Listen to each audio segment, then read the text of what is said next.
अस्सलाम वालेकुम जी, आप देख रहे हैं हालात। मैं हूं नौशेरवान और मैं मौजूद हूं सीनियर सहाफ़ी सईद चौधरी साहब के साथ। सर कैसे मिजाज हैं? अल्हम्दुलिल्लाह जी। 25 जुलाई के व्लॉग में खुशामदीद। बात करेंगे आज़ाद कश्मीर इलेक्शन। अपोजिशन तो मान नहीं रही इलेक्शन को, अगर नताइज मर्जी के न आए तो फिर क्या एहतजाज होगा। और एक बार फिर सिंध हाई कोर्ट के जूनियर जज मोहम्मद अली मजहर साहब को सुप्रीम कोर्ट ले जाने के लिए जुडिशल कमीशन का इजलास बुला लिया गया। और फिर टोक्यो ओलंपिक्स में पाकिस्तानी वेट लिफ्टर तलहा तालिब का काबिल कदर कारनामा। हाँ यार, ये शुरू करते हैं हम। लेकिन हम मेरा जो सोलो विलाग है ना, सेचौर विलाग, वहाँ एक दोस्त है आमिर सलीम खान खेल। अच्छा जी, खान खेल उन्होंने एक कमेंट किया, तुम्हारा कोई अलग विलाग है पुराना कोई बड़ा हुआ, मुतीउल्लाह जान के बारे में, कि इनके वाला साहब आर्मी में थे, ये भी वहाँ आर्मी में चले गए थे, फिर वहाँ से निकाल दिए गए वगैरह वगैरह। उन्होंने कहा यार वो तो बड़ा अच्छा बंदा है, क्या नोश ने ये सही बात की है। और एक बात जो है ना तुम्हारे लिए वो बड़ी मानी चीज़ है। उनका जी मैंने वो हालात पे इसलिए कमिट नहीं किया कि वहाँ नोश इसको गैप ना कर दे। आमिर सलीम खान साहब, मैं ये बताऊं कि जब शुरू में हमने इकट्ठा काम शुरू किया यहाँ हालात में, तो आपको पता है एक लाइन कहीं से लेके आता था और मैं इसको मना करता यार कितनों सवाल ले आए हैं तुम, याद है ना। तो ये बस उस वक्त बेचारा बहका हुआ था, उन्हीं के हत्थे चढ़ा हुआ था। तो ये इस तरह वो एंटी एस्टैब्लिशमेंट जो लोग थे उनके खिलाफ इसके बड़े जज्बात होते थे, भरे हुए थे। बात शायद ठीक है लेकिन हर बात पुत्र करने वाली नहीं होती। हाँ, ये मैं समझ गया, अब मैं नहीं सीखी ना, कोई हर बात करने वाली नहीं होती, गल सही भी होती। हाँ, कुछ तो पी जानी चाहिए। वो जो तलहा तालिब साहब है बच्चा, हमने कहा था कि हमारे जितने भी प्लेयर गए हैं वहाँ टोक्यो में, वो इनविटेशन कोटा पे हैं, वो क्वालिफाई करके नहीं गए। ठीक है। तलहा तालिब भी इनविटेशन कोटा पे था। ठीक है। तो उन्होंने जो 2 किलो से उनका तमगा रह गया। हाँ जी। और वो बड़ा अच्छा प्लेयर है जी। वो जूनियर चैंपियनशिप में, वर्ल्ड जूनियर चैंपियन एशियन में वो जा नहीं सका था, वरना उसका पक्का था तमगा वो। वो इस्लामिक सॉलिडारिटी गेम्स में गोल्ड मेडल लिया था उसने, 2 चांदी के तमगे भी लिए थे उसमें। फिर जो साउथ एशिया की वेट लिफ्टिंग का हुआ था वो चाइना में, उसमें भी कुछ 7वीं पोजीशन थी, वो भी अच्छी पोजीशन समझी जा रही थी। इस तरह वो अच्छा। लेकिन वो एक और बात आपको पता है, जो तमगे वहाँ बने हुए हैं, गोल्ड मेडल्स जो बने हुए हैं, वो कैसे बने हैं? वो बड़ी दिलचस्प कहानी है। उन्होंने स्क्रैप इकट्ठा किया, पुराने टीवी, लैपटॉप्स, मोबाइल फोन, हाँ जी, कोई 80-90 टन उन्होंने वो इकट्ठा किया सारा। हाँ। उसमें से दांतें निकाली उन्होंने। अच्छा, सोना। और आपको पता है यहाँ भी एक बड़ा रिवाज चला था, जो पुराने टीवी है जिनके पीछे वो ट्यूब होती थी या क्या आता था, बड़े टीवी वो लोग खरीदते थे। इस चक्कर में किसमें सोना होता है। हाँ, वो होता है, कबाड़िया खरीदते होता है उसमें। वो उन्होंने जो खरीदा था सामान, उसमें 5000 तमगे टोटल बनने थे। ठीक है। चांदी और सोने के, और उसमें 32 किलो सोना निकला है। उन्होंने इकट्ठा किया। हाँ, उनसे शहरियों से अपील की हमें चाहिए। ठीक है। तो और 7700 पाउंड चांदी, बड़ी अच्छी। और कांसी जो है वो 4-5 हजार पाउंड के करीब कांसी निकली है। उनसे उन्होंने तमगे बनाए। जबरदस्त। ये चीज एक नई चीज करने के, वो पुरानी चीजें से भी। बल्कि एक रिपोर्ट इस बुनियाद पे एक जारी हुई है, वो कहते हैं कि जनाब अरबों रुपए का जो सोना चांदी और कांसी है, हाँ जी, ये ज़ाया हो जाती है। हाँ। ये जो मोबाइल फ़ोनों में, टीवी में, लैपटॉप्स में, वो टैबलेट्स में जी, जो सोना चांदी या ऐसी चीज़ें दातें थोड़ी थोड़ी होती हैं, वो लोग डिस्ट्रॉय कर देते हैं, वो इस्तेमाल में नहीं आती। वो कहते हैं इससे पता चला है कि 32 किलो चांदी निकले, सोना निकला है, बड़ा सच्ची, और 7700 पाउंड चांदी निकली, और 4850 पाउंड कांसी। उसी से उन्होंने सारे 5000 तमगे बनाए। सानू पाकिस्तान में कोई नहीं लबना। देखो 2-3 हैं बीच में, वो उसमें शूटिंग शैटिंग में भी है शायद में भी कहीं कांसी कुंसी, लेकर ये लड़का ठीक लड़ा है। ठीक है। जो सर चूंकि आज़ाद कश्मीर इलेक्शन के नतीजे तो भी आ रहे हैं, वो तो भी चल रहे हैं, रुके पड़े हैं भाई। जिस वक्त हम इस वक्त कर रहे हैं ना 11 11:30 सवा 11 वो रुके हुए। बिल्कुल, तो उस पर करते हैं बाद में बात। पहले जरा वो जो सिंध हाई कोर्ट के जज साहब, वो यार 13 जुलाई को एक इजलास हुआ था इनका, बिल्कुल, जिसमें ये मोहम्मद अली मदर साहब और बलूचिस्तान के चीफ जस्टिस को सुप्रीम कोर्ट ले जाने की बात हुई थी। वहाँ पड्डा हो गया। हाँ जी, वकला ने बड़ा एहतजाज किया, नहीं बेस नहीं, क्योंकि वो 5वें नंबर पे हैं मोहम्मद अली मदर साहब, तो नहीं। तो वहाँ जो जुडिशल कमीशन, उसमें चीफ जस्टिस के अलावा 4 जज होते हैं सुप्रीम कोर्ट के सीनियर मोस्ट। हाँ जी, उनमें मशीर आलम साहब हैं, हाँ जी, उमर अता बंदयाल साहब, काजी फायज़ साहब, हाँ जी, और मकबूल बाकर साहब। जी, 2 जज जो हैं वो नहीं मान रहे थे। हाँ जी, उनके नहीं, ये जूनियर क्यों, सीनियर क्यों नहीं। हाँ जी, और सीनियर वहाँ जो सिंध हाई कोर्ट के हैं वो अहमद अली शेख साहब हैं, ठीक है, चीफ जस्टिस वहाँ के लिए। वो 2023 तक उनकी रिटायर, अभी 2 साल हैं उनके, ठीक है, अक्टूबर 2023 तक। अब चक्कर ये हुआ, उस वक्त उन्होंने कर दिया मौखर। हाँ जी, हमने उस दिन वीलॉग भी किया था इसको, और कहा था कि कोर्ट पैकिंग प्लान जो है वो नाकाम हो गया। बिल्कुल। कोर्ट पैकिंग प्लान हमने जिक्र किया था कि 1930 की दहाई में जी, वहाँ अमेरिका में 4 जज जो लिबरल किस्म के और 3 कंजर्वेटिव जो माइंड थे, हाँ जी, उनका आपस में पड़ा रहता था, और वो हुकूमत को बड़ा टफ टाइम देते थे, गड़बड़ करते थे। और 2 जज, एक चीफ जस्टिस और एक दूसरा, वो जिधर चले जाते थे उधर ही फैसला हो जाता था। और फिर रोजवेल्ट जो सदर थे, उन्होंने एक प्लान किया, कोर्ट पैकिंग प्लान जी, समझने के अदालती इस्लाहात के नाम पे एक बिल ले आए जी। और उसमें उन्होंने सोचा कि जनाब पैक कर दे सुप्रीम कोर्ट को, अपनी मर्जी के जज भर दे। हाँ जी, ये 9 तो अकलियत में चले जाए ना, फिर ठीक है। अब इतने जज हमारे हों वहाँ, हाँ जी, कि ये 9 कहीं नजर ही ना आए, 18 कर दें, 20 कर दें, जितने भी कर दें।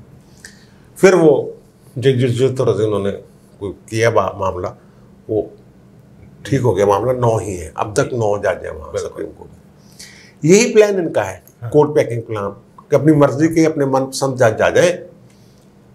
ठीक है।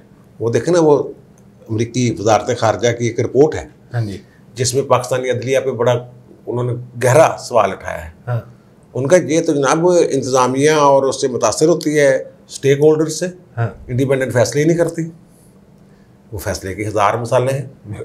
वो जब लाहौर हाई कोर्ट ने 3 जजों ने मुशर्रफ को जी, जो उसको सजा हुई थी खुसूसी अदालत से, सजा भी कलदम, वो कानून भी कलदम, वो अदालत भी कलदम, खुसूसी अदालत, सारा कुछ जो है ना। ये अब 28 तारीख अचानक क्यों निकल आई?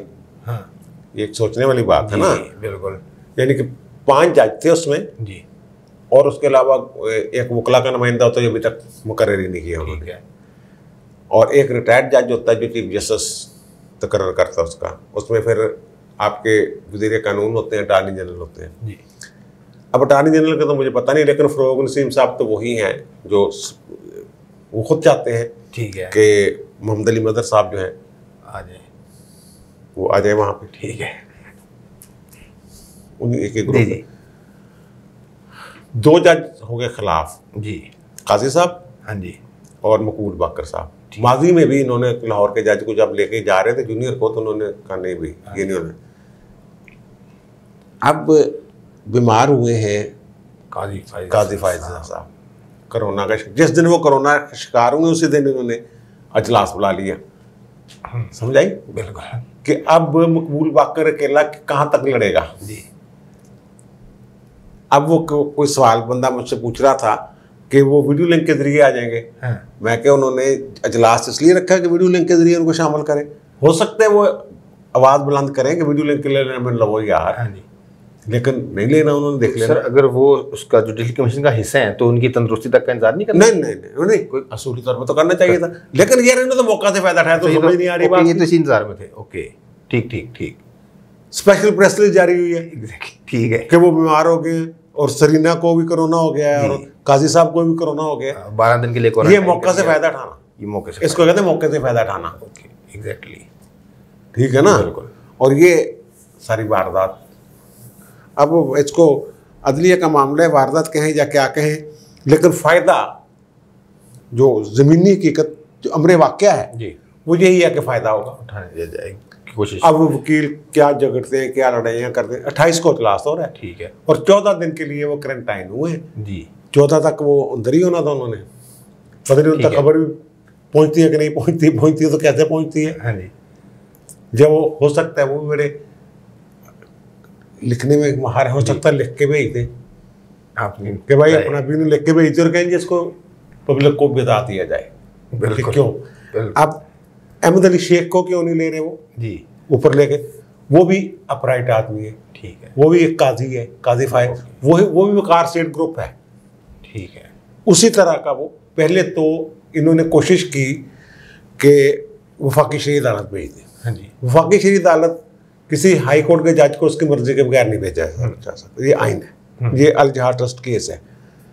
वो नूर मोहम्मद मस्कन जई साहब ने रिटायर होना था मई में, ठीक है, चीफ जस्टिस के तौर पे वफाकी शहरी अदालत के। हाँ जी, उस वक्त इन्होंने कोशिश की कि अहमद अली शेख को भेज दे वहाँ चीफ जस्टिस बना के, वो नहीं गए। ठीक है, फिर उन्होंने नूर मोहम्मद मस्कन जई की मुद्दत में 1 साल की तस्दीक कर दी, यानी 2022 तक, यानी वो सीट खाली रखी हुई है अभी भी। हाँ जी, 2 साल के लिए होता है चीफ जस्टिस वहाँ, ठीक है, इन्होंने 1 साल के लिए मजीद और उनको एक्सटेंशन ठीक है, दी है। और इनको सुप्रीम जुडिशल काउंसिल में भी घसीटने की कोशिश की है उन्होंने। हाँ। वो जो है ना बैठे हुए जी जी, आपके भाई जिनके तुम बंदे थे किसी दौर में, अच्छा, ठीक है, ओके, वो नहीं चाहते। वो एक पुराना केस ढूंढा कि जब ये स्टूडेंट होते थे तो कौमपरस्तों के साथ मिलकर इन्होंने कोई पाकिस्तान का झंडा चलाया था। अच्छा, केस है कोई इनका, वो 2009 में उसकी इंक्वायरी करवाई थी जब ये जज बने जी, हाई कोर्ट के, सिंध हाई कोर्ट के। तो वो पता चला कि वो नहीं, वो उसमें से खत्म हो चुका हो, ठीक है, उसमें से बरी हो चुके हैं, ये उसका है ही नहीं, मामला ही नहीं है ओके, वो। लेकिन इन पे इल्ज़ाम वो इस तरह, फिर कोई और तरीके। अब वहाँ 6 सीटें खाली हैं सिंध में, 2 मजीद हो जानी है जी, ये चाहते हैं कि अपनी मर्जी के बंदे लगवाएं, वही कोर्ट पैकिंग प्लान। बिल्कुल बिल्कुल, वो उस ग्रुप का उस तरह का बंदा है, ठीक है, जैसे काजी हैं और 5-6 जज 6। अब देखो ना वाज़ेह डिवीज़न हो गई हुई है सुप्रीम कोर्ट। हाँ जी, जैसे 1930 की दहाई में इस्लाम अमेरिका में हो गई थी। हाँ जी, ठीक 6 एक तरफ, 4 एक तरफ, 6 और 11, अब तो रह गए ना 15। हाँ जी, 6 एक तरफ, 9 एक तरफ, इस तरह का मामला बना हुआ है। ठीक है, ये आगे वो 7-7 हो जाते। बिल्कुल। अच्छा सर, एक ये तो, एक हाँ, एक तो ये कि मैं अभी भी उन्हीं का बनता हूँ, और दूसरा ये कि आपने जो नुकता उठाया ना कि काजी साहब के गैर मुल्की का फायदा उठाना चाहते हैं, हाँ। ये मैं कई लोगों को देखा और इशू पे वीलॉग करते हुए उनके दिन में ये नुकता नहीं आया। तो इसलिए शायद हमारे काफ़ी सारे व्यूअर कहते रहते हैं कि आप किताब लिखें कोई अदलिया पे अपनी यादाश्तें वगैरह। यार वो हाँ, इस पर थोड़ा सा जिक्र कर दूं। ऐसे जैसे बंदों को जंप लगा के लेके जाते हैं। हाँ जी, जैसे फकीर मोहम्मद खोखर जो था, मुशर्रफ उसको 13वें नंबर से उठा के ले गया था। ये मुनीब अख्तर को जूनियर थे सिंध में, उनको उठा के ले गया साकब निसार। लाहौर हाई कोर्ट से मुज़ाहिर नकवी को उठा के ले गए, वो जूनियर थे। फिर काजी अमीर और अमीन खान, 2 जज, वो जूनियर थे, उनको सुप्रीम कोर्ट में ले गए।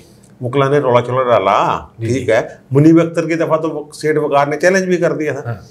ये माजी का आजकल बड़ा जिक्र है मौलवी मुश्ताक का, जस्टिस मौलवी Mushtaq chief justice Lahore high court के।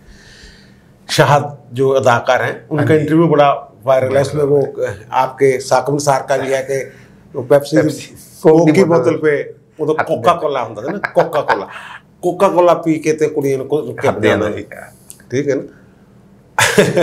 इसका एक और किस्सा मुझे याद है, कुत्ता रखे होते थे ना छोटे होंगे से, सेंसर बोर्ड के इनके वाले साहब थे, तो उसमें भी ये, अब वो पता नहीं वो यानी अगर 2 रुपये का टिकट था तो वो कुछ लोग कहते हैं कि हम 1 रुपया इनको देते थे, तो वो ये पास ले जाके हमें फिल्म दिखाते थे। पता नहीं यार अब इसमें हकीकत है कि नहीं है, भी बेला वजह बात गलत हो जाती है ना।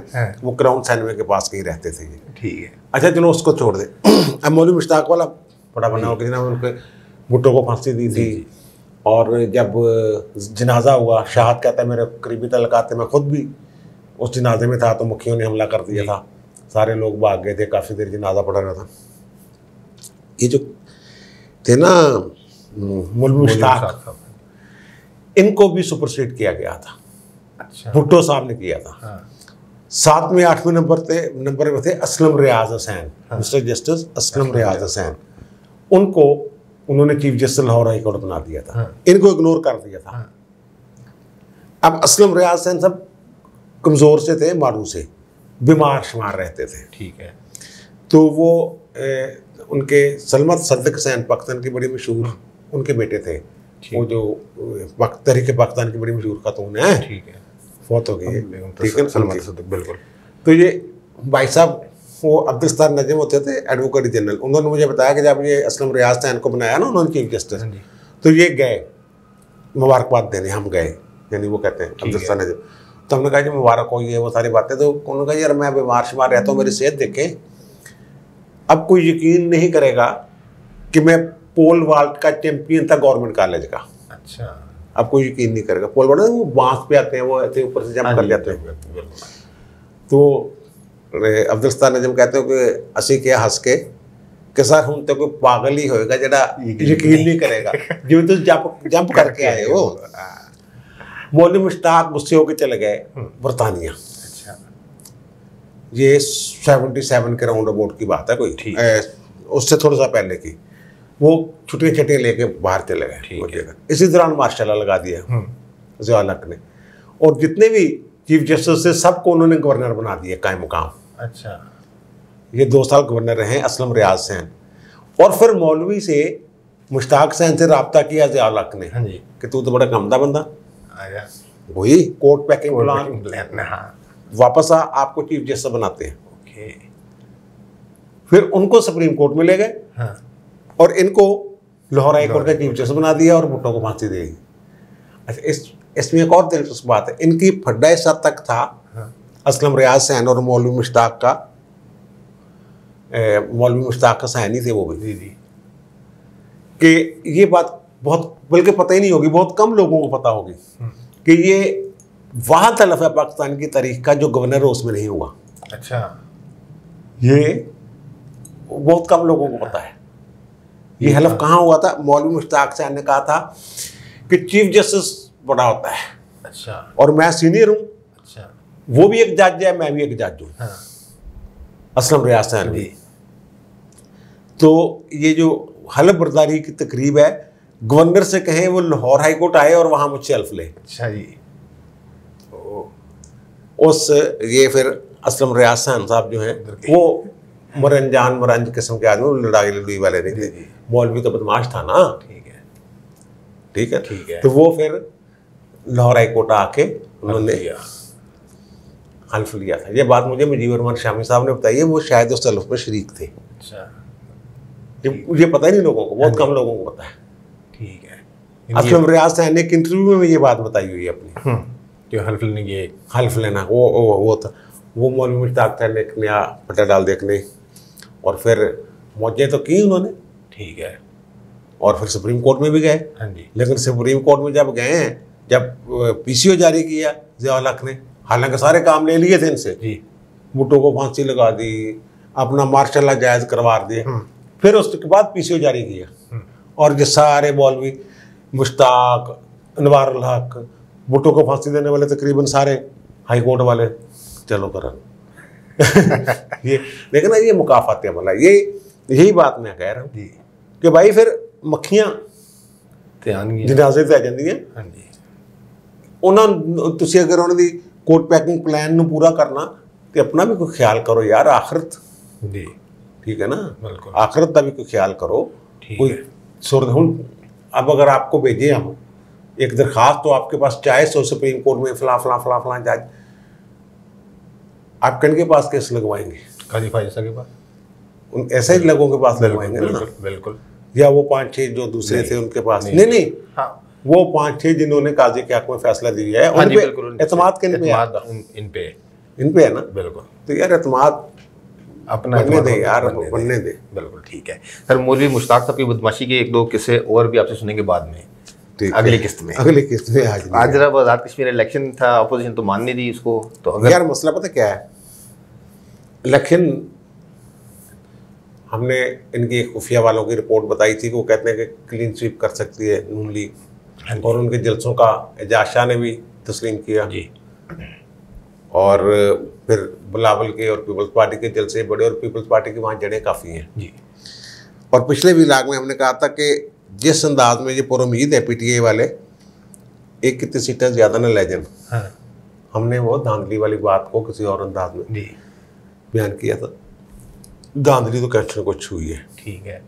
रिजल्ट जो है जिस वक्त हम बैठे हैं, अब तो हमने नहीं पता अब क्या सूरत हाल है, रिजल्ट जब गए थे आखिरी में देखा तब तक 8 पीटीआई को जा रही थी। हाँ, और एक नून लीग और नहीं वो आगे 13 पता नहीं कितनी आगे जा रही थी, लेकिन वो जो रिपोर्टें हैं वो ये कह रही हैं कि शायद वाज़ेह अक्सरियत की 23 सीटें जाएंगी, 45 पे इलेक्शन और 23 को ही जीतेगी, फिर वो मखसूस रिश्ते मिला के वो अक्सरियत में चल जाएगी। ठीक है, वो ठीक है ना, वो फिर वो इंडिपेंडेंट अब शायद इंडिपेंडेंटली ना बना सके, कोई ना बना सके। उसी तरह जैसे वफाक में उन्होंने इमरान खान को अक्सरियत तो दिलवाई जी, लेकिन उनको 5-6 बैसाखियाँ। अब जो मुस्लिम कॉन्फ्रेंस है उसकी तो शायद 2 सीटें हो जाएं। ठीक है। पीपल्स पार्टी और वो नून लीग का भी अभी चल रहा है। हाँ जी। जो भी है वो मेरा नहीं ख्याल जो रिजल्ट आ रहे हैं उनमें कोई उनकी वो हुकूमत बनाने की, लेकिन ये मुझे पता चला है कि अपोजिशन वाले जो हैं नून लीग और पीपल्स पार्टी ये उनके साथ नहीं मिलेंगे, कश्मीर में पीटीआई के साथ नहीं मिलेंगे। ठीक है। पीटीआई को कोई आज़ाद बुलाने पड़ेंगे या क्या कैसे करते हैं क्या करते हैं, अभी तो रिजल्ट आए नहीं ना जिस वक्त हम ये बात कर रहे हैं। बिल्कुल। तो लेकिन एहतजाज उस तरह नहीं होगा। अच्छा, वैसे मरीम वो बड़ा मरीम ने कहा था हम इस्लामाबाद आएंगे, वो एक सियासी बयान था। ठीक है। ये होश की नाखन लेंगे। अच्छा, अक्ल कम था, ये तो पागल है ना यार। आपका जो वज़ीर आज़म है, ठीक है, इसके जो इर्द गिर्द रजीम है वो तो पागलों की रजीम है। वो मेरा नहीं ख्याल कि वो पागलपन करेंगे। देखें इस्माइल गुज्जर ने आज जो बयान दिया, हाँ जी, रोला पड़ा हुआ है बिल्कुल उसका। उसने कहा जी मैं इंडिया को पुकार रहा हूँ, इंडिया को पुकारूंगा। फिर उसने कहा कि मैं वजाहत की उन्होंने कि वहाँ वो मार रहे हैं यहाँ आप मार रहे हैं तो हम क्या किसको पुकारें, फिर वजाहत उसने की। लेकिन एक बात बाहर आई, निकल गई, इंडिया में उसके बयान का पता नहीं कितना रौला पड़ा होगा। हाँ जी, और उछाला उन्होंने फुल टाइम। हम ये बात 2-3 दफ़ा कर चुके, डरते डरते। ये खुल के बात करना मुनासिब नहीं, सियासतदान शायद ये बात ना करें। वो ये है कि अगर मैंने कहा था कि 400-500 कश्मीरी भी बाहर निकल आए जी, और उन्होंने ये नारा लगा दिया हम चाहते क्या हैं आज़ादी जी। पूरी दुनिया में मकबूजा कश्मीर में जो हो रहा है वो उन्होंने पूरी दुनिया में जो ये दूसरी बड़ी मंडी दुनिया की है भारत, बिल्कुल आबादी के लिहाज से चाइना के बाद, बल्कि चाइना के बराबर है, बल्कि चाइना से बड़ी मंडी है इसलिए कि ये इनकी दरामदाद ज़्यादा है चाइना से। ठीक है, इसलिए ज़्यादा बड़ी मंडी में समझते हैं इसको। 1 अरब 40 करोड़ के करीब आबादी, दुनिया ने तो उसके साथ ही खड़ा होना है और पूरी दुनिया के मीडिया ने उसके। ये जो मुजाहरा होगा ना, हम चाहते क्या हैं, अगर अल्लाह ना करे अल्लाह ना करे अल्लाह ना करे तो ये कहना दोनों तरफ एक ही सूरत हाल भाई जी। हाँ जी, ये जो हमारे हुक्मरान हैं गैर दानिशमंदाना जो इकदाम कर रहे हैं वो तो उससे तो उनको इनका नहीं पता ये क्या कर रहे हैं। इनको तो शायद ये फेवर में जा रही होगी बात। जनाब देखें वो जो एक मनसूबा अपना के बैठे हुए हैं रेफरेंडम और ये और वो कि इंडिपेंडेंट भी कर दूंगा आपको। इनका तो कोई पता नहीं है कि आप प्लान करके बैठे और क्या करना चाह रहे हैं। और लेकिन ये जो अपोजिशन वाले इनसे मुझे कतन ये तवक्को नहीं है कि ये लोगों को सड़कों पे निकाल के लाएं। ठीक है, ये वहाँ को जोड़ तोड़ करने की कोशिश कर सकते हैं, कुछ और कर सकते हैं, मुकदमे कर सकते हैं, कोई और अदालतों में जा सकते हैं। कश्मीर का एहतजाज वहाँ थोड़ा बहुत हो सकता है कि जनाब हमारे साथ धांधली हो गई है, प्रेस कॉन्फ्रेंस हो सकती है, लेकिन वो ऐसा माहौल नहीं बनने देंगे कि कहीं ये नारा लग जाए। जी, ठीक बात है, इस्माइल गुज्जर वाली कोई बात हो जाए। ठीक बात है। और मुझे पीपल्स पार्टी से भी और नून लीग से भी, दोनों से जो मैं समझता हूँ कि वो नहीं, बस सिर्फ इमरान खान के साथ करते रहेंगे जो करना है, लेकिन वो उस तरह धरने वाली बात या इस्लामाबाद जाने वाली बात या हम चाहते क्या हैं इस तरह का नारा मामला नहीं होगा। अल्लाह ना करे, अल्लाह ना करे, ठीक है, वो नहीं होगा। ठीक है सर, कभी ऐसा हुआ है कि किसी जमात को अक्सरियत ना मिली हो, हुकूमत ना बन पा रही हो, तो फिर क्या हल होगा? कहाँ जैसा 23 सीटें नहीं है हुकूमत बनाने के लिए, हाँ, अगर हाँ, किसी के पास भी 23 ना आए और कोई पीटीए के साथ ना मिलना चाह रहा हो, हाँ ये सूरत हो सकती है। वो बार बार होता रहेगा, वो फिर असेंबली तहलील हो जाएगी, रोला ही पड़ रहा है। वो बार बार इलेक्शन होता नहीं, वो रन ऑफ इलेक्शन भी होता है। जो हमारा कॉन्स्टिट्यूशन है वहाँ कॉन्स्टिट्यूशन देखना पड़ेगा। हमारे कॉन्स्टिट्यूशन में एक मौका ऐसा भी आता है हाँ। कि जब निसफ से कम वाले भी वो रन ऑफ इलेक्शन बार बार होगा ना, एक मौका ऐसा भी आता है। हमारे आइन में तो ये है, उनके मुझे देखना पड़ेगा आइन तो, लेकिन हम अगर बार बार करने से भी वो ना हो रहा हो तो फिर वो सदर जो है उसके पास इख्तियार चला जाता है असेंबली तहलील करने का। जब ये हमारा होता है ना अदम एतमाद, उस हालत में, ठीक है, अदम एतमाद में कोई नया बंदा नहीं ले पाता 172 वोट, जी, तो फिर सदर के पास जैसे 58(2)B होता था ना, वो वाला इख्तियार 58 ही है वो आर्टिकल, ठीक है, सदर के पास इख्तियार चला जाता है। वो कहता है किसी ने कोई हासिल नहीं होगा एतमाद, असेंबली डिसॉल्व कर रहे हैं।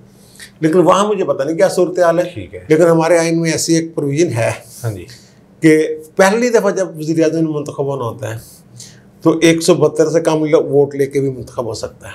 अच्छा, हाँ प्रोविजन है, वो कल बता देंगे। ठीक है ना, ठीक है। चलिए आप आज अब तक के लिए इतना ही। आपने सुन ली तमाम मामलात पे चौधरी साहब की राय, आपकी क्या राय है कमेंट्स में जरूर बताइएगा। आपसे मुलाकात होती है अगली वीडियो में, तब तक के लिए अल्लाह हाफ़िज़।